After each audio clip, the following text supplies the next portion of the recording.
Это действительно захватывает дух, ребята. Видите, даже спонсор. 500 тысяч долларов. Ребята, стоит вот эта тачка. Всем привет! Сегодня я предлагаю вам вместе со мной прогуляться по секретному гаражу общей стоимостью в 70 лямов баксов. Приятного просмотра. Макларен 570S. 3.8 V8. Собиралась она в Англии. Керамические тормоза. Обратите внимание прямо с мою голову. Видите, это керамика. Интересно, как их перебирать. Сзади, смотрите, два суппорта стоят. Передний и задний. И тоже не маленькие. Оно уже снято, кстати, с производства. В 2015 году начало производиться. В 2021 было снято с производства. Хотя так и не скажешь. 7-ступенчатая коробка передач выглядит бомбически. Этот E-Type стоит 100 тысяч баксов. И капот, да, тут пацаны сказали, открывается прямо вот полностью весь. Вся морда открывается. 100 тысяч баксов стоит в Германии такая тачка. Диски очень прикольные. Короче, ребята, то, что я думал, что вот это Mercedes Smart, то есть это Aston Martin, который сделал на базе Mercedes Smart. На самом деле это Toyota, это на базе Toyota. Тут даже двигатель стоит. 1.3 двигатель тут стоит. И оно производилось с 11 по 13 год. Почему так мало? Потому что, по всей видимости, во-первых, большой хейт среди настоящих ценителей Aston Martin. Ну, представьте, вы купили Aston Martin, вот это говно ездит по 10 тысяч долларов. Но это удешевляет полностью бренд. Это то же самое, что если бы Rolls-Royce сейчас начал Логана производить. Ну, вы представьте. Ну вот, смотрите, машина 200 тысяч долларов и 10 тысяч долларов. Ну, вот вы можете посмотреть, 170 км в час. Единственная штука, салон красивый был. Но это все на базе Toyota. Здесь Toyota IQ.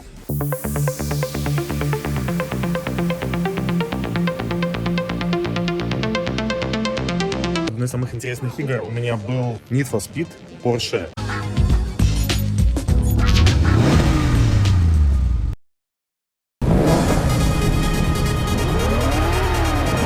Three, two, one, go!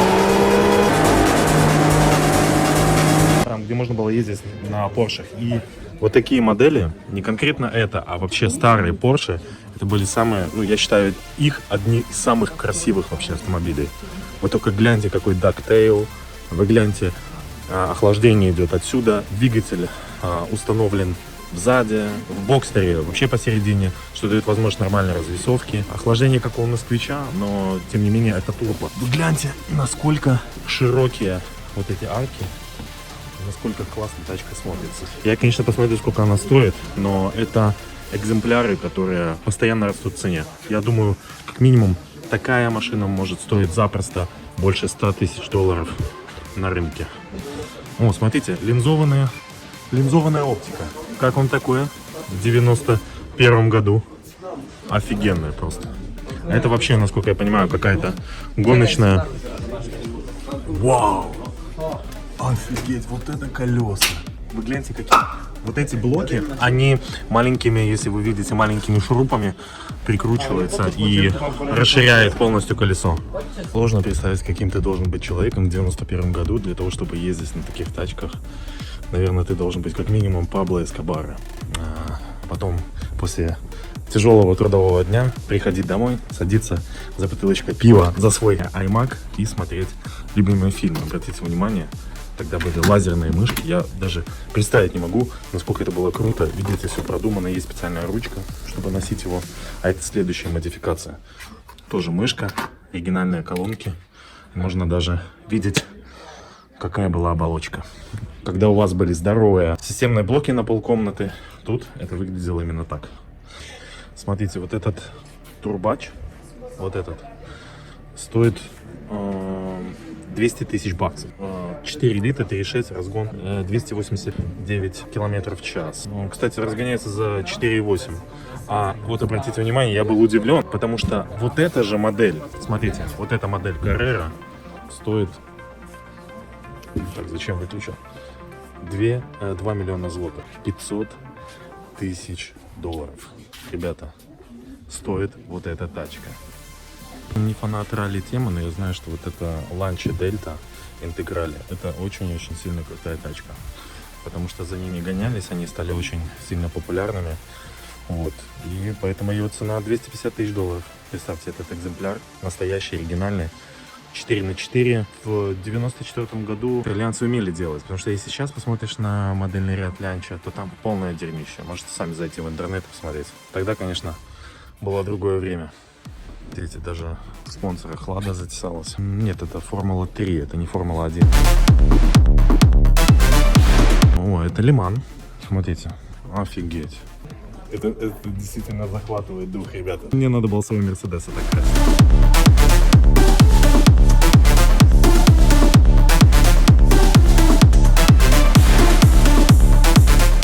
Посмотрим резину Hankook. Видите, тут внутри, получается, есть какой-то пенопласт приклеен. Я думал, что она очень легкая, но она, я вам хочу сказать, довольно-таки нелегкая. Хотя прямо такая цепучая. То, что касается этой тачки, это 2021 года Макларен, Британия, 4.0 V8. И она стоит $500 000. Выглядит очень прикольно. А вот это легендарная AMG GT Black Series. Это самая последняя модель Black Series. Они обычно выпускают. Она отличается карбоновыми сплиттерами. Хотя она стоит столько же, сколько вот эта Макларен за 2.9 разгоняется до сотни. Это за 3.2. Но обратите внимание, как прикольно она выглядит. И вот эти воздухозаборники, это на самом деле в данной модели они не просто декоративную функцию выполняют. На самом деле они тут выполняют подачу воздуха. Даже Илья Стрекаловский знает, насколько я фанатею по крипте. Итак, Олесь мне пишет: Даша — это потенциально очень сильная монета, которая будет стрелять, но непонятно когда. Еще месяц назад крипта была возможностью срубить бабла, и многими воспринималась с недоверием. Но сейчас наше санкционное время, когда Visa и MasterCard и многие сотни мировых компаний покидают наш рынок, крипта — это, пожалуй, единственная возможность купить валюту, перевести и сохранить от стремительной инфляции рубля. Поэтому рекомендую топ-криптобиржу OKX, которой пользуюсь сам. Вот один из моих аккаунтов, который сам по себе вырос к рублю почти в 2 раза. И удобно, что OKX дает возможность без проблем купить USDT, а это аналог доллара, и по P2P торговле, то есть от человека к человеку, беспрепятственно купить или продать крипту. Хранить и вкладываться в самые перспективные монеты и получать крышесносную прибыль. Недавно я вложился по 365% годовых, а иногда OKX дает даже вот такие проценты. Да, кстати, в эту монету я тоже вложился. Вы видели когда-нибудь такие монеты хоть в каких-то банках? Нет, это дает только крипта. Да, риски есть, но пусть я лучше переживу годовое колебание битка в плюс-минус 50%, чем останусь в рубле.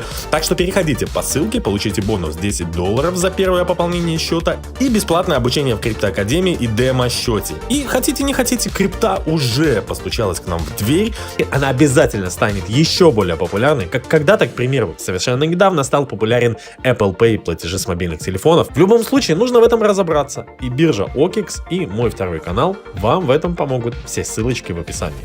А вот эта модель мне тоже очень нравится. Это, кстати, была первая разработка AMG. Полностью алюминиевый корпус, полностью алюминиевый кокпит. И эти модели, несмотря на то, что, ну, это крыло чайки, они сейчас только растут в цене. То есть я более чем... Вот про эту можно вообще не рассказывать. Это легенда из легенд. Первая разработка Макларена Мерседес. Тоже крылья чайки, можно так сказать. Все эти, какую бы мы ни купили с вами модель для такси, чтобы таксовать, все они вырастут в цене. Обратите внимание, какие красивые колеса. Можно посмотреть, кстати, сколько она стоит. Давайте с вами посмотрим. SLR стоит $500 000.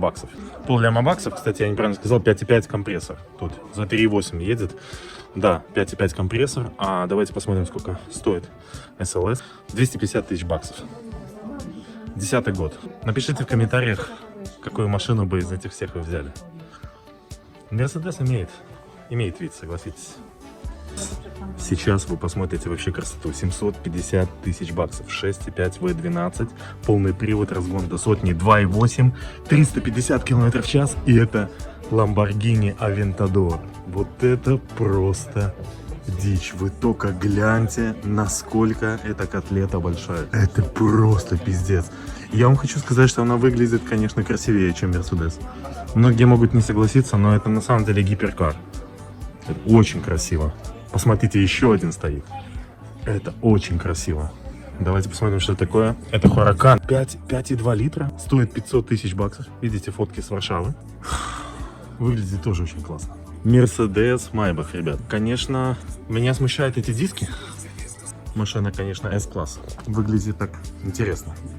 Но я бы не сказал, что мне очень сильно нравится. На самом деле я вот вхожу вокруг нее, я не понимаю, за что вообще можно любить этот Майбах, потому что, да, это дорого, да, мультисвет, да, все дела, но такое чувство, как будто это какая-то китайская тема, ребята. Но оно как-то все несуразно выглядит, на самом деле, посмотрите. Мне перед не нравится, если честно, вообще. Ну, не катит она, наверное, на те деньги, которые она стоит. Но это может быть Мерседесом, но не Майбахом точно. Вот этот Форд, он достоин нашего внимания. Обратите, насколько он красивый. Какой-то гусь летящий. Форд. Обратите внимание, все видно. Барабанные тормоза. Очень интересные шины. Обратите внимание, вау. Бронзовая оптика. Можно все видеть. И самое что интересное, как выглядит двигатель. Тут написано Ford Motor Company Edition, сделано в США. На таких ремнях держится капот. Это очень красиво. Честно могу сказать, это очень красиво. А это притом пикап. Пикап. Вы посмотрите, где находится. Бензобак. Наверное, литров 30. Вау. Тут могли ездить люди. Это вообще интересно. Смотрите. Можно было не попадать, конечно, в передачи. А это что у нас? А это у нас какой-то лонгус. Ну, возможно, тоже с того же времени. Смотрите, какие классные пикапы были тогда. Как это красиво. Вместе с американским флагом выглядит вообще супер.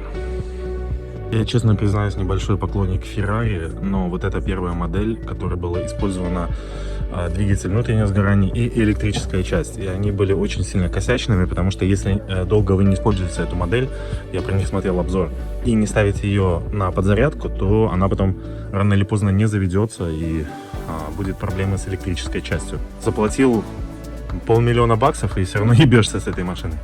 Ну, такое бывает, на самом деле. Это дешевая модель, ну, относительно вообще всей Ferrari. Идем по убыванию. Это Maserati, это тот же самый Fiat Group, получается. Ну, достаточно не новая тачка, но выглядит неплохо, потому что это кабриолет. Дальше идем Альфа Ромео. Вот Альфа Ромео мне очень нравится. Альфа Ромео на красивых таких дисках. Тут, понятно, цена оправдана. Притом, если смотреть про эту Джулию, а это, я так понимаю, Джулия Quattrofolio или GT даже, она V8 имеет. А двигатель стоит, кстати, тоже немало. Но самое больше мне, конечно, нравится вот это. Вы только гляньте. Это машина из жвачек турбо. Обратите внимание, какие красивые колеса. И кожаный верх. Это, я так понимаю, тарга. То есть снимается верх, и вы едете как в кабриолете. Но выглядит она просто сногсшибательно. Я, если бы такую машину увидел где-нибудь на дорогах, я бы реально обоссался. Притом это Pininfarina, дизайнерское бюро, очень известное, которое разрабатывает от автомобилей, от патрона до гондона, можно так сказать. Очень красивые, поднимаются фары. О, ребята, а это новый Ford GT. Это обновленная модель легендарного Ford GT, который изначально хейтили, а сейчас это одни из самых дорогих марок. Это именно тот показатель, когда обычная марка Ford может делать красоту. Ребята, реально, это очень красивая тачка. Это очень красивая тачка, и она очень супер мощная. Офигенная. Колеса здоровые. Посмотрите, какая классная оптика. Офигеть. Смотрите, какие воздухозаборники. Класс. Это просто супер. Смотрите, вот это Ferrari, да, о котором мы с вами говорили. Мы знаем, что Ferrari это классная тачка, и она стоит очень дорого. Ребят, как вы думаете, сколько стоит этот Макларен F1? Как вы думаете? 250 или бак? Нет, дороже. 500. Не угадали. 750. Не угадали. Эта тачка стоит 2 ляма баксов. За что? Почему так, нахуй? За что? 2 ляма баксов, и у вас эта машина. Да, тут много карбона. Да, тут много карбона. Но это, ребята, уже, по-моему, просто перебор. Обратите внимание, эта тачка, вы знаете. Вспомните, с какого фильма эта тачка. Это DeLorean. А по-польски это «Поворот до przyszłości». Назад в будущее, да? Обратите внимание, насколько она классная. Но с этими тачками есть одна интересная тема. Фильм дал очень большой толчок вообще. Это была одна из самых крутых рекламных акций. Да, действительно были выпущено много этих Делорианов. И, кстати, она была полностью алюминиевая. Это было тогда очень круто. Но машина, конечно, сама фирма, вот эта DMC, она разорилась, потому что машины были настолько некачественные. Протекало все зимой и летом. И эти машины были сняты, к сожалению, с производства. А сейчас за ними гоняются, как за экспонатами. Вот такая история. Ну, а Toyota вообще, в принципе, даже и смотреть нечего. А вот вы видите М3, которая стоит 90 тысяч баксов. И самое, что интересно, уже сегодня, в 23-м году, эта машина разгоняется за 7 секунд. Ну, представьте, за 7 секунд разгоняется Defender. Поэтому после того, что мы с вами посмотрели, да даже, наверное, трактор будет разгоняться. Да, покраска, конечно, этих машин. Ну, примерно так же красил я. Это сколы, которые попытались немножко замазать.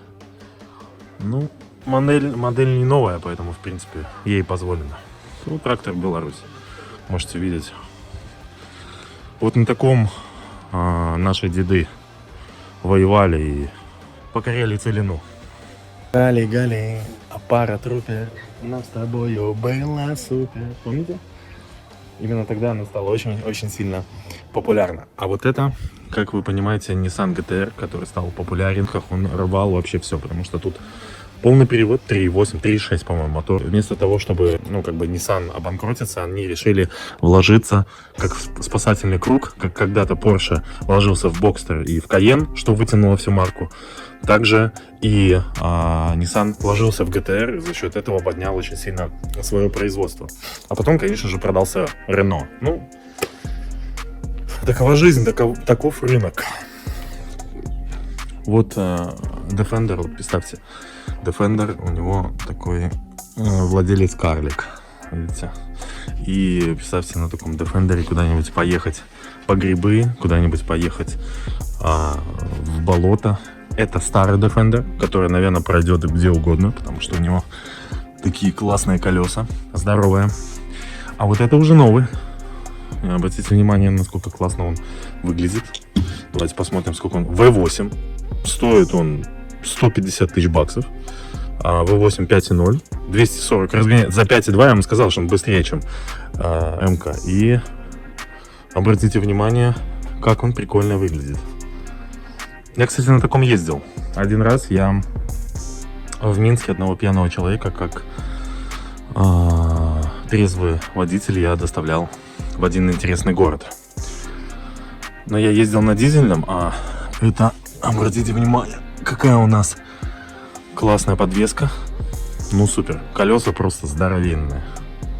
Я бы на таком поехал хоть в Африку. Шутками, но Porsche когда-то да. Когда Фердинанд Порше ушел из Мерседеса, он начал производить трактора ZF она называется. Мне кажется, такой машиной может управлять не каждый, но обратите внимание, Porsche Design Страсбург. Какой год у нас? 1900... Не видно, 1969, по-моему, год, если я не ошибаюсь. Porsche, обратите внимание, стартер. Это стартер у нас. Очень неплохо. Очень неплохо. Но это следующая модификация, то есть во что она превратилась. Тоже неплохо. Но мне именно такие модели, их очень много, да. Они не так сильно нравятся. Но вот есть, конечно, машины, которые нравятся намного больше. Вот у нас teraz. Вот. Позвольте почитать, посмотрите то. Ну, так. Вот. Bo my jesteśmy praw.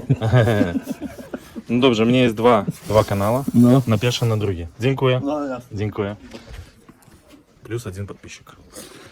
по поводу вот этих Porsche, смотрите, очень интересно.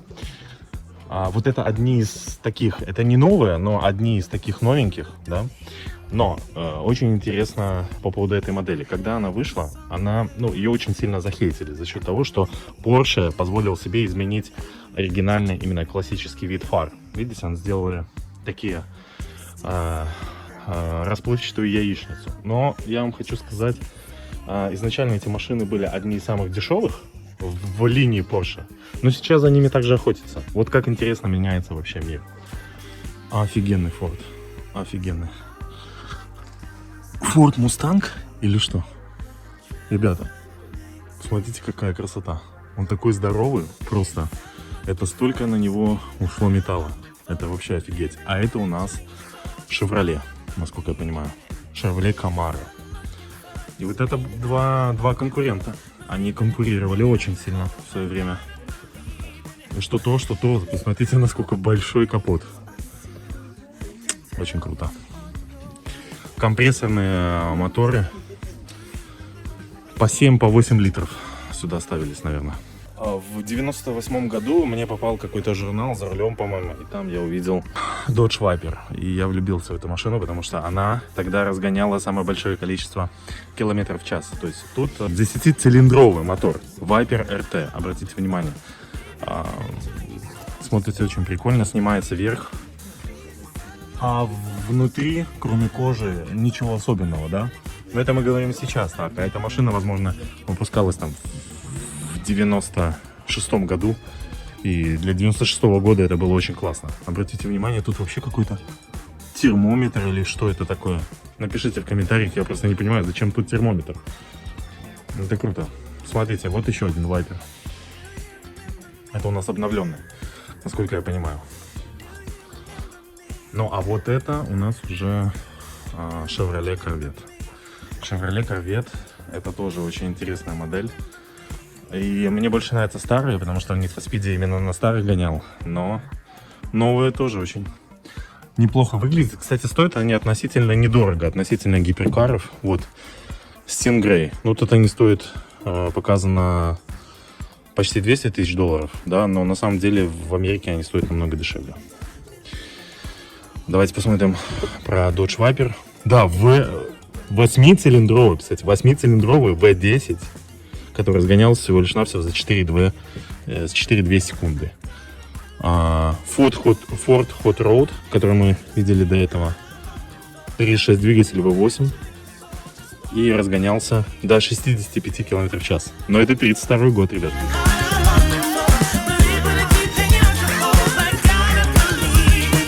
Я думал, конечно, это уже все, но оказалось, что тут еще есть подземная парковка, где... Возможно, мы найдем сегодня Ладу Весту, ребята, но это как-то непорядочно, если мы не найдем такую прекрасную машину. Или Geely Coolray, да? Это же непорядочно, если на такой выставке таких машин не будет. Таких народных произведений искусства. Это, кстати, Volkswagen. Вот, я помню старые фотографии Финляндии, там такие Volkswagen. Да, такие Volkswagen выпускались. Очень, даже до сих пор, ребята, очень сильно популярны именно такие Volkswagen для походов, где можно спать, путешествовать. Вестфалия. Кстати, Вестфалия — это отдельная фирма, она дорабатывает, и она делает не только транспортеры, но и для Мерседесов тоже. Вау! Вау! Вот это S-класс. Это S-класс. Так называемая глаза плачущего мальчика. На такой Высоцкий не ездил, он ездил немножко на другой. Ну, Макларен нам, понятно, не интересно. Старые Aston Martin тоже нас не прельщает. Porsche Spider, после того, что мы увидели, не смотрится. Audi V10 Spider тоже не смотрится. Вот обратите внимание, после того, как мы с вами прошлись, да, вот эти машины, они смотрятся какими-то обычными. Даже вот эта BMW, которая имеет 1.8 мотор на электрике и абсолютно никуда не едет. Но вот это уже интересно, согласитесь. Потому что, видите, это не пленка, ничего, это матовый цвет и, возможно, даже предоставлялся самим AMG. Конечно, гелик вид имеет. Смотрите, тут стоит дистроник, спрятанные датчики.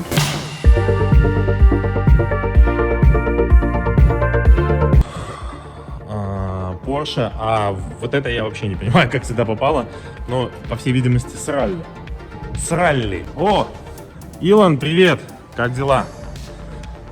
Вот самое что интересное, что вот эта Tesla разгоняется, ну, не за 2,2. Если она Dual Motor, она разгоняется Dual Motor за 3,3 секунды.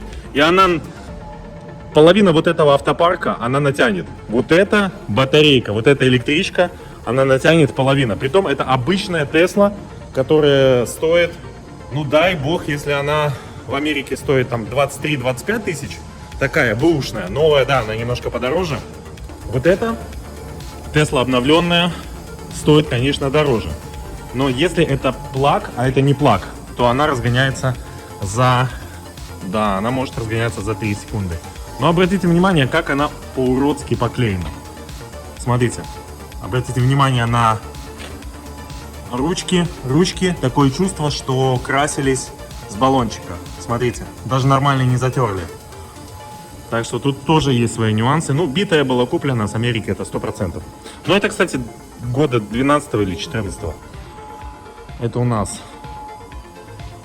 по-моему, Chevrolet, если я не ошибаюсь. Вау. А вот это тоже интересная тачка. Угу. Но это уже кастом какой-то жесткий пошел. Это у нас специальная такая оплетка для того, чтобы не загорелась машина. Термооплетка. И видите, сгнил даже алюминий. Тут написано галоген. В окончании старые Ducati и настоящий американский Hammer, покрашенный в Raptor. Ну, тоже неплохо. В Хамве. 1987 год. Стоит он 100 тысяч с какого-то перепугу. Разгоняется максимально до 100 км в час. 2,5 тонны он весит. Хотя я думал, что он намного больше весит. Смотрите, тут есть специальная электрическая тема для того, чтобы его вытягивать. Трос электрический. Ну и, возможно, тут даже колеса, они накачиваются принудительно компрессором. То есть, если они спустили, их можно либо сдуть, либо накачать. Но обратите внимание, сколько тут шпилек. Датчики. Да, тут стоят датчики давления в шинах. Я даже боюсь представить, сколько вообще такая резина стоит. Потому что это, возможно, очень дорого. В общем, я так понимаю, что закончилась у нас выставка. Сегодня вы вместе со мной походили и покайфовали. Надеюсь, вам понравилось. Это был для меня первый опыт вообще участия в таких выставках. Мне очень понравилось. Конечно, потом, знаете, вот когда заходишь туда, ты думаешь: вау, Porsche, вау. А на самом-то деле, после того, что мы с вами увидели, после этих крутых Мерседесов, после этих крутых Lamborghini, ты уже смотришь потом на это все, и это тебя даже не вдохновляет, я вам хочу сказать. Поэтому на такой BMW, хотя это знаменитый родстер, ты даже потом не будешь обращать внимания. Вот так вот присыщается, вот такие мы ненасытные.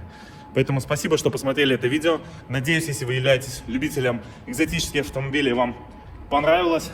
Общая стоимость этих машин, которые вы видели, равняется 70 миллионам долларов. Надеюсь, вам понравилось. Ставьте лайки, пишите ваши комментарии, какая тачка вам понравилась. Подписывайтесь, если вам нравится такой контент и вы хотите видеть больше. Увидимся в следующих видео. Пока. Есть вероятность, что это GT-шка Ford. Она еще имеет электрический двигатель, возможно. Я не могу точно быть уверенным, но видите, тут питание подведено. Обычно такое питание подводят к автомобилям, которые еще снабжаются электрическим двигателем дополнительно. Но тут, к сожалению, такой машины нету. Так что прогуглите, напишите в комментариях, если там электрический двигатель или нет. В этой модели он есть точно. В поезде едем, кушаем, проводница, чаю принеси. Еще интересная тема, как этот стадион строился. Вот эта история, я так понимаю, была подвижная. Обратите внимание, какой толщины трос. Трос из маленьких таких тросов связанный. Он выставлялся, фиксировался такими болтами. Эта большая часть тоже выставлялась и фиксировалась. То есть они изначально не знали, как она будет, в каком она положении будет стоять. И это все на таких здоровых сваях, вкопанных внутрь. Но это смотрится очень монолитно, я вам хочу сказать.